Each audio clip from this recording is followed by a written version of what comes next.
Bonjour à tous, c'est un grand jour, c'est énorme ce qui se passe aujourd'hui sur ma chaîne YouTube, c'est incroyable. Donc déjà, un énorme merci à ceux qui me suivent, qui commentent, qui partagent et qui surtout m'encouragent dans mon délire. Parce qu'il faut savoir que c'est l'interaction que vous créez qui fait vivre une chaîne YouTube. Pardon, c'est tellement génial ce qui se passe pour moi. En effet, nous sommes 40 abonnés sur ma chaîne YouTube. Yes. Wow, attends, 40 000 abonnés tu veux dire? Non, 40, peut-être 42 ou 43 au moment où je sortirai la vidéo, c'est ouf. T'es sûr que tu te trompes pas de 1, 0 ou 2? Enfin, on fait pas une vidéo spéciale pour les 40 abonnés, Quentin. Oh là là, la rabat-joie. De toute façon, c'est ma chaîne YouTube, je fais ce que je veux. C'est parti pour la foire aux questions des 40 abonnés. Une FAQ en plus. C'est tellement original. Eh, tu sais ce que j'en dis de ça, hein? T'es tellement mainstream, tu te calmes.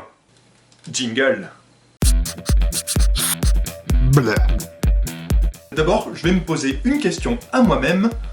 Pourquoi le nom de la chaîne Q No Imagination? Qui se prononce comme ça d'ailleurs, hein? Ben déjà, je voulais pas trop mélanger ma vie perso, pro, qui n'est pas YouTube, avec YouTube justement. Puis un pseudo, c'est cool. Alors tout d'abord, Q, qui est la première lettre de mon prénom, mais prononcée à l'anglaise, parce que c'est plus cool, mais orthographiée de manière à ce que ça ressemble à un nom japonais, parce que je kiffe le Japon.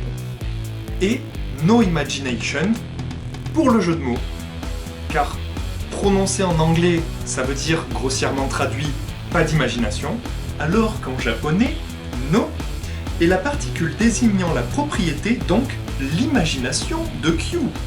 Et pourquoi ces deux langues? Ben, parce que c'est stylé et parce que sinon, en français, ça faisait l'imagination de Q. Alors, première question de Joel Rigolo, tiens. Elle est où la poulette? Elle est où la poulette? Eh ben, ça commence bien. Eh bien, figure-toi, Joe, qu'elle est là, la poulette. Voilà, je viens de vous dévoiler un de mes talents inutiles. Question suivante. Alors, une petite question de la petite Marie-Pierre, qui nous demande: combien de temps mets-tu pour filmer les scènes et pour le montage final de ta vidéo? Eh bien, sans compter le fait que j'ai au préalable quelques idées que j'ai notées dans un carnet, je mets une grosse journée à écrire le script dans lequel il y a la description de ce qui va se passer dans la vidéo et de ce que je dois dire. Ensuite vient le tournage qui prend une journée ou plus en fonction du nombre des plans et de leur complexité. Puis le montage avec le son et le motion design qui me prennent en gros 2 jours. Pour un total de 4 jours. Et maintenant, Rve qui me demande si... Quentin, ça se prononce Hervé. Ben, comme tu écris OVNI par exemple.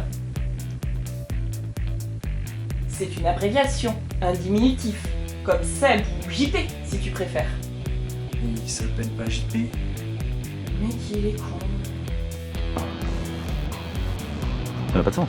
Donc, Hervé me demande: est-ce que tu apprends tes textes par cœur? Et effectivement, quand j'écris le script pour la vidéo, je travaille mon texte à l'intérieur et je dis exactement ce que j'ai écrit.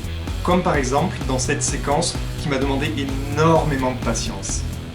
Mais que vas-tu nous proposer comme contenu, mon petit Quentin? Allez-vous me demander, le cœur plein d'un mélange d'interrogation et d'excitation, l'âme troublée par ce faciès à lunettes dégageant une combinaison de tout infantile et d'assurance virile, ainsi qu'une aura joviale et pourtant si mystérieuse.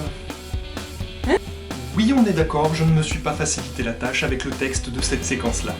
Donc, j'apprends mon texte par cœur pour les longues séquences, sinon je cut avec des mini-séquences.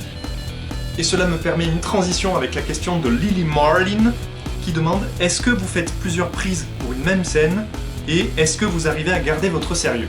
Cœur plein d'interrogations et d'excitation, et je me suis perdu, et ça me casse les, dégageant une combinaison de tout infantile et d'assurance virile.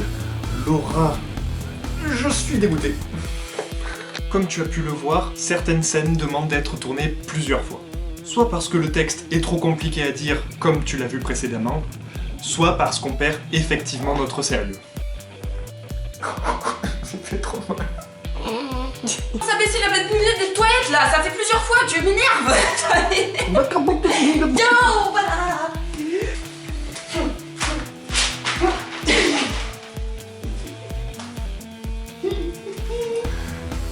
On en arrive donc à Marine qui demande « Tu utilises quel logiciel de montage ?»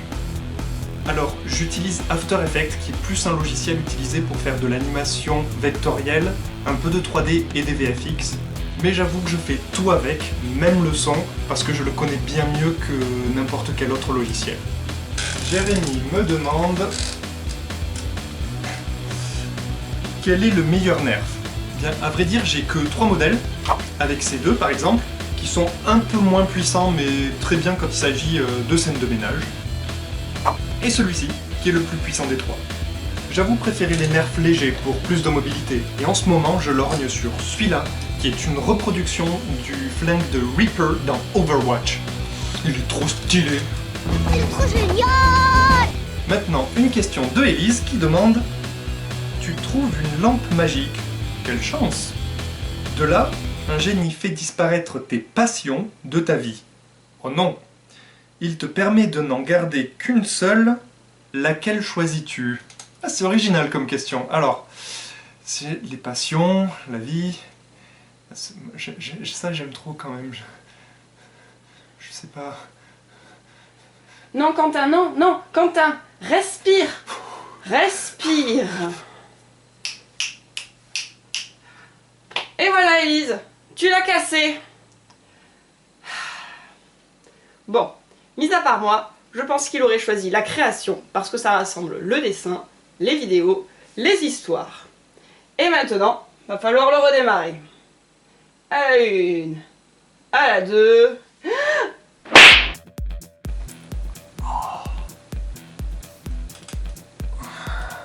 Question suivante. Es-tu réellement victime de violence pendant les tournages? Question de No. Je te laisse en juger par toi-même. Poumon. Poumon. Nula, nula. Mais je fais mon nom là.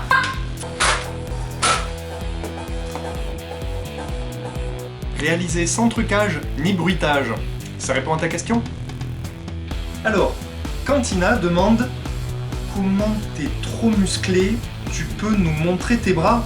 Bah, c'est une très bonne demande ça. Bah, voilà, Cantina. Mais attends. Quoi? Mais c'est toi avec une de mes perruques? Et en fait, t'as juste transformé Quentin en Cantina? Non, c'est pas... Mais si! Tu te poses des questions à toi-même pour te la péter! Mais non, ça se voit que c'est pas moi. Regarde, les cheveux déjà... Non mais comment tu te la pètes?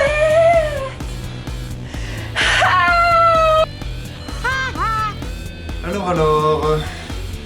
Donc, on a le frangin qui demande « Yo, quand est-ce que tu me rembourses le cadeau de maman ?» Ah, je vois que mes abonnés sont des petits farceurs.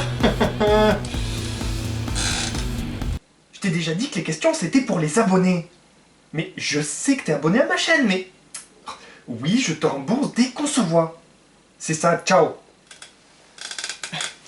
Question suivante. Oh, une question très intéressante et très directe de Bimbo du 31 qui demande que j'enlève le haut pour voir si mes muscles c'est du fake. Eh ben écoute... Stop! Laisse ce t-shirt et lève les mains en l'air. J'ai dit lève les mains en l'air et ne joue pas les héros avec moi. Question suivante. Bon. Question suivante. Quand est-ce que tu arrêtes les conneries? Ça vient de Divine Baino. Mais c'est ton compte Facebook. Ah bon, fais voir. Ah oui, dis donc. Bon et tiens, tant que j'y suis, j'en ai une autre. Quand est-ce que tu comptes faire la vaisselle? Parce que ça fait depuis hier qu'elle t'attend, je te signale. Maintenant? Oui, maintenant, c'est bien. Je... Oui, vas-y. Bon...